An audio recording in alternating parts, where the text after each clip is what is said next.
Saludos queridos amigos, gracias por unirse a nosotros en este programa.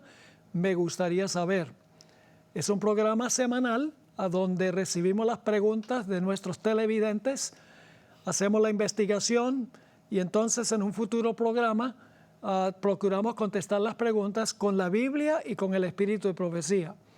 En algunos casos no hay una respuesta directa en la Biblia, pero siempre también compartimos evidencia circunstancial y les avisamos posibilidades y les avisamos que esto es basado en la evidencia circunstancial y no una así dice Jehová. Quiero darles la dirección electrónica a donde pueden enviarnos sus preguntas. Van a verlo en pantalla. La dirección es tv@zoomtv.org, tv@zoomtv.org. Estaremos contentos de recibir sus preguntas. Estoy aquí con el pastor Luis Fernando Manrique. Estamos muy contentos siempre de tenerlo acá para luchar con alguna de estas preguntas. A veces yo digo, pastor, que nosotros somos los más beneficiados con el asunto de este programa porque tenemos que investigar y por lo menos yo he descubierto muchas cosas que no sabía antes, contestando preguntas que han hecho otros. Correcto, sí. Y de paso, el poder hacer preguntas es una manera sabia para obtener sabiduría, pero también para aquellos que tienen que contestarla es una manera importante para aprender y aumentar la sabiduría. Amén, así es. Bueno, queremos orar. Tenemos dos preguntas hoy muy interesantes, pero queremos orar primero, así que pastor, por favor, diríjanos en oración. Vamos a orar. Querido Padre, estamos realmente agradecidos contigo porque tú eres nuestro amante y poderoso benefactor, porque todo lo que somos y tenemos te lo debemos a ti.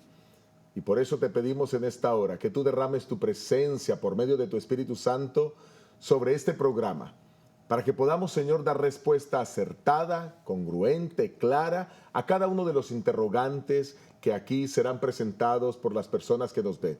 Bendíceles a ellos allí detrás de la pantalla, a cada uno, para que tú puedas tocarles con tu Espíritu Santo y puedan entender con absoluta claridad el mensaje de tu palabra y también las respuestas que se dan a esas inquietudes. En el nombre de Jesús te lo pedimos. Amén. Amén. Bueno, la primera pregunta que tenemos se basa en Daniel 7 y Apocalipsis 1. Ajá. No la voy a leer toda, pero voy a leer la parte que necesitamos contestar. ¿Cómo podría explicarle que el anciano de días de Daniel 7 no es el mismo Señor Jesucristo de Apocalipsis el capítulo 1? Esa es la pregunta. ¿Cómo podemos saber que el anciano de días no es el mismo Jesús? Bueno, tenemos que ir a los textos. Vamos a ir a los textos para poder mirarlo, ¿verdad? Vamos a ir, comencemos con el libro de Daniel. Daniel el capítulo 7. Daniel el capítulo 7. Y vamos a comenzar a mirar desde el versículo 9. Mucha atención, hay que estar bien atentos para mirar cuáles son algunas de las características del anciano de días y entonces saber si él es el Señor Jesucristo de Apocalipsis 1 o si no lo es, ¿por qué no lo es? Entremos en el versículo 9 de Daniel 7, pastor.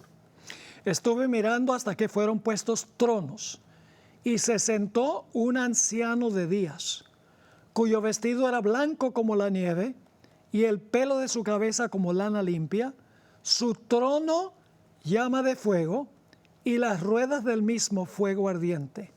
Un río de fuego procedía y salía de delante de él.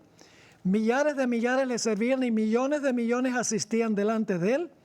El juez se sentó, que es el anciano de días, sí, y los libros fueron abiertos. Muy bien, así que aquí tenemos al anciano de días, millones y millares le servían, su cabello como la blanca nieve, su vestido también era blanco, llama de fuego es su trono, la rueda sobre el cual está el trono, fuego ardiente, un río de fuego sale delante de él, ahí está claro. Pero ahora hay algo interesante. Lo interesante es que cuando nosotros vamos ahora al versículo 13, vamos a encontrar que alguien viene a reunirse con el anciano de días. ¿Quién es esa persona? Vamos a leerlo, versículo 13 de Daniel 7. Miraba yo en la visión de noche, y he aquí con las nubes del cielo venía uno como un hijo de hombre, que vino hasta el anciano de días y le hicieron acercarse delante de él. Si nosotros solamente dejáramos hasta aquí la respuesta a esta pregunta, casi que estaríamos ya respondiendo todo, porque encontramos en el versículo 13 que allí está el anciano de días y viene alguien hacia él. Y aquí dice con claridad que viene uno como hijo de hombre. Y el hijo del hombre es la expresión que se usa para referirse a Jesucristo. Exacto. Y Jesucristo la toma precisamente porque Daniel, que fue escrito unos 600 años antes de Cristo, pues hace referencia a él, profetiza acerca de Jesús. Y Jesús por eso toma ese nombre para que todos entiendan que se está refiriendo al personaje que aparece en las profecías de la Biblia, para que aquellos que están en la misma época de Cristo sepan que se habla de él desde muchos cientos de años atrás. Así que aquí tenemos al anciano de días, que nosotros creemos que es el Padre, el juez, Exacto. y el Hijo del Hombre viniendo aquí delante del Padre. Y el versículo 14 dice, y le fue dado dominio, gloria y reino, para que todos los pueblos, naciones y lenguas lo sirvieran. Su dominio es dominio eterno, que nunca pasará, y su reino es uno, que nunca será destruido. Este versículo 14 aclara todavía más el concepto de Jesús. Jesús, Rey de Reyes, Sí. Señor de señores, y Jesucristo teniendo el dominio de todos los pueblos, las naciones y las lenguas, y ese dominio, desde que vino aquí a la tierra a reconciliar al mundo con Dios, ya es suyo. Amén. Y es interesante que dice en el versículo 14, le fue dado dominio, gloria y reino. Otro se lo está dando. Claro. Él no lo está tomando. ¿Quién se lo está dando? El Padre, El anciano de días. días que está sentado sobre el trono. Ahora, tenemos que comparar también lo que encontramos en el libro de Apocalipsis. Así que vamos a Apocalipsis, el capítulo 1, porque la pregunta también incluye Apocalipsis, el capítulo 1, y vamos a anotar ese texto. Apocalipsis, el capítulo 1, y vamos a leer el versículo 13, donde comienza el libro de Apocalipsis. 1:13. Pastor, lea ese versículo, por favor. Y El 12 y 13. Voy a leer 2 y 3, ok. Me volví para ver la voz que hablaba conmigo, y vuelto vi 7 candelabros de oro.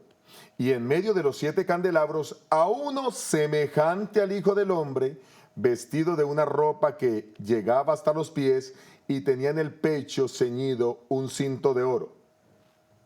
¿Ok? Así que este es el mismo Hijo del Hombre que se encuentra ¿dónde? En Daniel el capítulo 7. En Daniel el capítulo que 7. se acerca al anciano de días, Ok. que recibe el dominio, el poder y la gloria.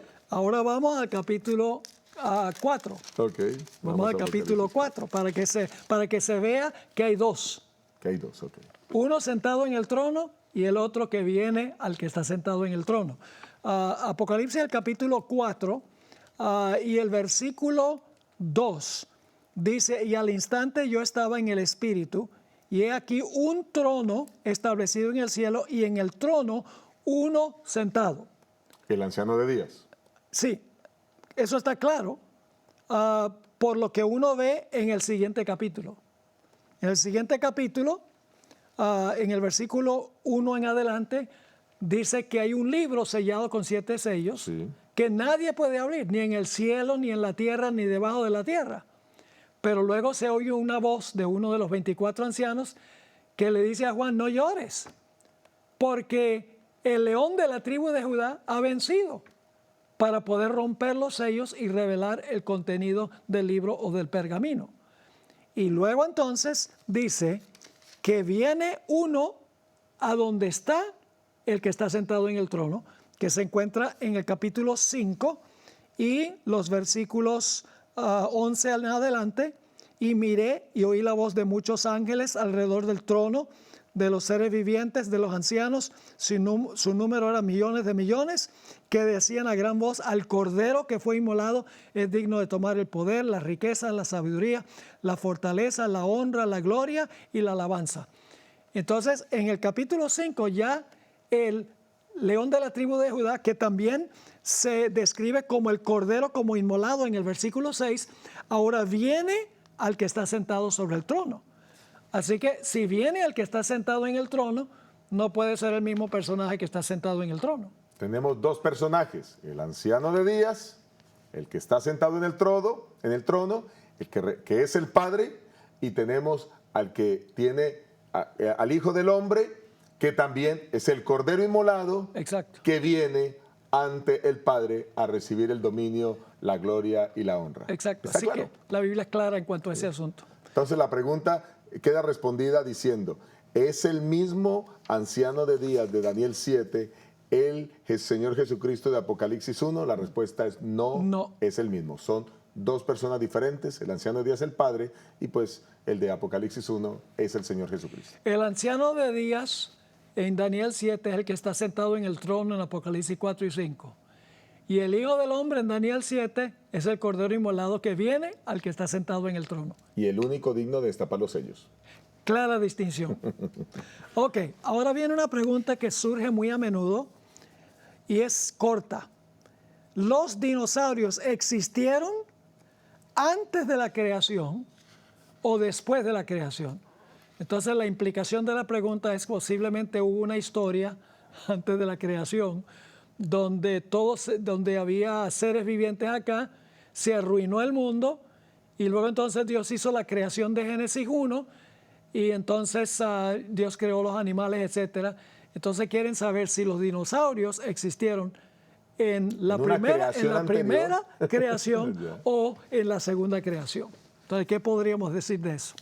Bueno, lo que nosotros podemos decir es que pues la Biblia no habla detalles de ello. Nosotros, no, de paso, la palabra dinosaurio es una palabra moderna. Sí. Y por eso no la vamos a poder encontrar en la Biblia, ¿verdad? Exacto.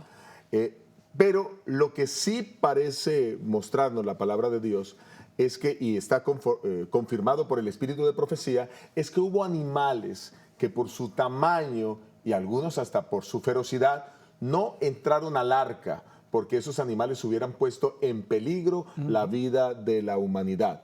Y entonces aquí pues necesitamos tomar referencia del espíritu de profecía donde se habla en relación con eso. Ajá. Todo antes del diluvio era más grande. Estos animales que se han descubierto arqueológicamente y los paleontólogos son inmensos y se ve que eran feroces por los dientes que tienen. Hay una cita del Espíritu de Profecía en el Comentario Bíblico Adventista, tomo 1, página 1089, donde Elena White describe los seres que vivían antes del diluvio. Uh-huh. Y dice así, o en la creación, los hombres antes del diluvio vivían por centenares de años y cuando alcanzaban los 100 se les consideraba jovencitos. Ojalá fuera así hoy en día. Estos hombres de larga vida tenían mentes y cuerpos sanos. Su fortaleza mental y física era tan grande que la frágil generación del presente no se puede ni comparar. Aquellos antiguos tenían casi 1000 años para adquirir conocimientos. Entraban en acción entre los 60 y los 100 años. Más o menos la cantidad de tiempo en que los que ahora viven han actuado su parte en su corta vida y han pasado del escenario. El problema es que tenemos dos modelos aquí, el de la evolución o el de la creación. La evolución dice que todo está evolucionando de lo imperfecto a lo perfecto. Sí. La Biblia enseña que todo está devolucionando de lo perfecto a lo imperfecto. Y entonces el concepto que tienen los evolucionistas es que todo lo anterior es primitivo, la gente andaba con hachas de piedra matando dinosaurios. Ese es el concepto, que la gente era muy ignorante en esa época, pero el concepto bíblico es que la gente era mucho más poderosa, vivía mucho más tiempo, tenían mentes fotográficas. Entonces, ¿existían dinosaurios? Sí, cómo no, existían lo que nosotros llamamos hoy en día dinosaurios. Otra cita en el libro Spirit of Prophecy, tomo 1, página 69, dice, si hubo un pecado mayor que otro que exigía la destrucción de la raza por el diluvio, era el vil crimen de la amalgamación de hombre y bestia. No dice hombre con bestia, sino de hombre y bestia, que desfiguró la imagen de Dios y causó la confusión por todas partes. Dios se propuso a destruir por un diluvio a aquella raza poderosa y longeva que había corrompido sus caminos delante de él. Y luego en el tomo 3 de un libro que está solo en inglés, no sé por qué no se ha traducido nunca al español, Spiritual Gifts, Dones Espirituales, página 75, ella escribió: toda especie de animal que Dios creó fue preservada en el arca. Es decir, todo animal que Dios creó en el arca fue preservada, y lo más seguro es que todavía existe hoy. El diluvio destruyó las especies confusas que Dios no creó y que fueron el resultado de la amalgamación, cruces entre diferentes clases de animales. Sigue la cita: desde el diluvio ha habido amalgamación de hombre y bestia, como puede verse en las casi ilimitadas especies de animales y en ciertas razas de hombres. Y tal vez puedo leer una o dos citas más. En la tierra, en las montañas y en los valles se encuentran huesos de hombres y animales que demuestran que hombres y animales mucho más grandes que los que hoy conocemos, vivieron una vez en la tierra.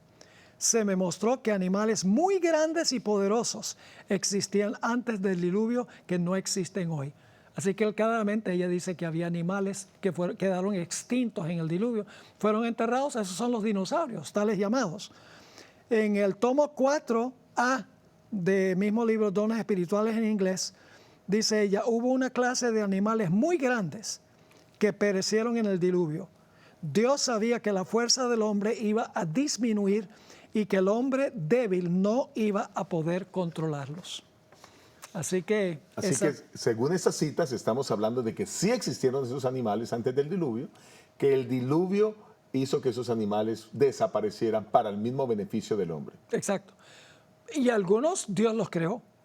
Animales muy grandes que Dios creó, pero perecieron en el diluvio. Otros que fueron el resultado de la amalgamación, perecieron en el diluvio. Indudablemente el diluvio enterró a esos animales rapidísimo, y el resultado son los descubrimientos arqueológicos y paleontológicos que se han hecho a través de los últimos años. Ahora, aún después del diluvio, algunas especies se han extinguido. Oh, sí, sí. Y entonces hay especies que quizás han aparecido y posiblemente podrían algunas de esas especies ser diagnosticadas, o mejor, ser descubiertas por algunos paleontólogos, diciendo que esos también podrían haber sido dinosaurios. Porque, por ejemplo, yo sé que la Biblia habla de seres o animales como el leviatán, por ejemplo, ¿verdad? Que muestra la palabra de Dios y que hoy no los vemos por ninguna parte según las características que se establecen en la Biblia. Lo interesante es que el Espíritu de Profecía, en el libro Patriarcas y Profetas, en el capítulo sobre la creación, ella dice que el leviatán existió antes del pecado. Dice que jugaba en las aguas, pero no era feroz como se convirtieron los animales. Es como, por ejemplo, el león. Nosotros sabemos que cuando Dios haga cielos nuevos y tierra nueva, el niño se va a sentar con el león. Así era en el principio antes del pecado. Pero el pecado volvió feroces a muchos animales. Y también degeneró al leviatán, que según el Salmo 74 tenía múltiples cabezas. Sin embargo, era muy hermoso según el Espíritu de Profecía. Así que el leviatán no existe hoy, pero existía en aquella época. Ok, bueno, muy interesante ese concepto. Y bueno, y gracias al Espíritu de Profecía que nos da mucha luz con respecto a la Biblia. ¿Y qué de otros animales como el behemoth, por ejemplo? Yo tengo un texto aquí que habla del behemoth. En el capítulo 41 de Job. Exacto, Job 41, versículo 1. Job 41, 1. Aquí está.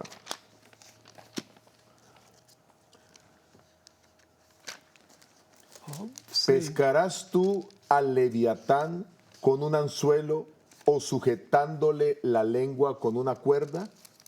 ¿Le pondrás una soga en las narices?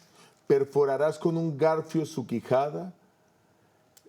multiplicará ruegos él delante de ti. Si vamos al versículo 15, dice el 15, su espalda está cubierta de fuertes escudos, soldados estrechamente entre sí. Quizás debe haber leído antes el versículo 14. Quien abrirá la puerta de sus fauces, las hileras de sus dientes espantan. Luego dice el versículo 29, porque todo es una descripción completa, todo el capítulo. Exacto. Luego dice el versículo 29, dice, toda arma le es como hojarasca y se burla del silbido de la jabalina. Verso 31, hace hervir como una olla las aguas profundas y se vuelve como una olla de ungüento. En fin, todo el capítulo es una descripción. Algunas Biblias traducen Behemoth, esta Biblia traduce Leviatán. Pero el Behemoth se menciona en el capítulo 40. En el 40. Y el versículo 15 hasta el versículo 18. Aquí está. Sí, son dos bestias distintas. Diferentes, sí, gracias, pastor. Pero el Behemoth es un animal que posiblemente existe hoy en día, ¿no? Dice el versículo, a ver, miremos lo que dice precisamente aquí, Job 40, 15. Ahí está el Behemoth, yo lo creé, lo mismo que a ti. Come hierba como el buey. Su fuerza está en sus lomos, su vigor en los músculos de su vientre. Mueve su cola semejante al cedro y los nervios de sus muslos están entretejidos. Sus huesos son fuertes como el bronce y sus miembros como barras de hierro. A ver, el 21 dice, se acuesta a la sombra en lo oculto de las cañas y de los lugares húmedos. Los árboles lo cubren con su sombra. Los sauces del arroyo lo rodean. Aun cuando el río se salga de madre, él no se inmuta, permanece tranquilo, aunque todo un Jordán se estrelle contra su boca. Yo veo que tiene un parecido muy grande este Behemoth a un hipopótamo. Y el hipopótamo es un animal feroz. Sí, por Hay supuesto. hay que tener mucho cuidado con un hipopótamo por ahí, porque ellos atacan duro. Dice que come hierba, está en el agua, se cubre en la sombra, está al lado de los juncos y de las cañas. Es una descripción muy clara a lo que podría ser un hipopótamo. Sí, la gente dice que el Leviatán era un cocodrilo. Muchos comentaristas dicen que el Leviatán es el mismo cocodrilo. Okay. Pero el problema con eso es que el Leviatán, según el Salmo 74, tenía varias cabezas. Y el Leviatán que describe Job 41, muchos detalles no cuadran con el cocodrilo, porque dice que respira humo, sale de la boca le sale fuego, no hay un arma que lo pueda vencer. Correcto. Es decir, es un animal sobrenatural, un animal mucho más grande y más feroz que los animales que se conocen hoy en día. Si dice Salmo 74, 13, refiriéndose precisamente a este animal, dividiste el mar con tu poder, quebraste en las aguas cabezas de monstruos. 14, aplastaste las cabezas del Leviatán. Lo diste por comida a los habitantes del desierto.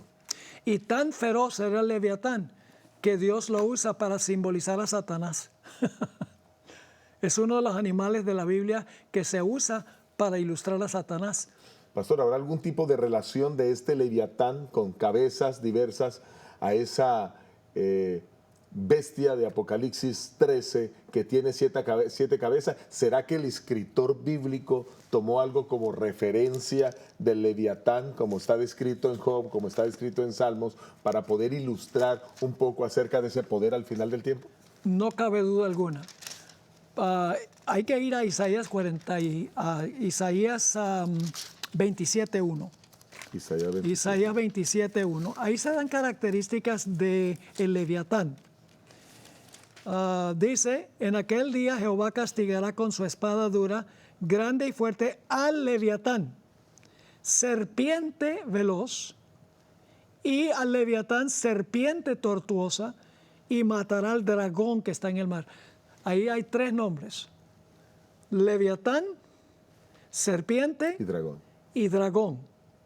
Y si uno va a Job 41, se le llama Leviatán, se le llama Leviatán. Es decir, tiene uno, no solo Leviatán, sino Satán. Capítulo 1 y 2 dice que Satanás acusó a Job. Así que en Correcto. Job tenemos el nombre que se le da, que es Satanás. Así que tenemos el nombre serpiente antigua, tenemos el nombre Satán Tenemos dragón. y tenemos dragón. ¿Qué otro texto de la Biblia usa esa combinación de nombres? Pues Apocalipsis 12:9. Apocalipsis 12 y el versículo 9. Apocalipsis. Dice el gran dragón, Fue la lanzado fuera. serpiente antigua que se llama diablo y qué? Y Satanás. Y Satanás. Así que Leviatán llega a ser un símbolo de Satanás. O sea, Ok. Leviatán no era Satanás, Desde luego que no. sino que como la serpiente se convirtió en un símbolo de Satanás. La serpiente era un animal real, llega a ser símbolo de Satanás. El león llega a ser símbolo de Satanás porque anda cual león rugiente buscando a quien devorar. Es decir, estos animales muy feroces se convirtieron en ilustraciones o símbolos de la ferocidad de Satanás. Hay algo interesante en relación con saber que hubo un animal en algún momento que se llamó Leviatán, que tenía varias cabezas, y que eso pudo haber sido un elemento para que el escritor bíblico, tratando de que la gente pudiera entenderlo, entonces lo presentara de esa manera, ¿verdad? Sí. Y al ver que ese dragón de Apocalipsis 12, pues tiene 7 cabezas. Claro, Sí. aquí no nos dice cuántas cabezas tiene el Leviatán, pero lo que sí se nota es que hay una sincronía total Sí. entre el Leviatán y este dragón de Apocalipsis, el capítulo 12. Qué interesante, muchas personas Sí. no logran visualizar eso en el estudio de la Biblia. Se descubrió una inscripción muy interesante, antigua, en Babilonia, donde aparece una bestia de 7 cabezas. Y el nombre de esa bestia de 7 cabezas es Lotán. Interesante, Leviatán, Lotán. Y hay los dioses, claro, es el paganismo, ¿no? Los dioses tienen lanzas y están matando las cabezas una por una. Ok. Así que este concepto de Leviatán no solamente está en la Biblia, sino que también se ha descubierto en la arqueología. Y claro, llega a ser un símbolo de Satanás. Muy interesante, pastor. Gracias por esta tremenda explicación. Bueno, gloria a Dios, gracias a ti también. Bueno, el tiempo prácticamente se ha ido. Quiero recordarles que pueden mandar sus preguntas, lo ven ahí en pantalla, tv@zoomtv.org, y con mucho gusto vamos a hacer la investigación para procurar responder las preguntas. La Biblia no menciona dinosaurios, pero sí tenemos la ayuda del Espíritu de Profecía, que creemos que fue inspirado por el mismo Dios. Así que algún día tendremos mucho más luz cuando lleguemos al cielo. Dios le bendiga, gracias por acompañarnos.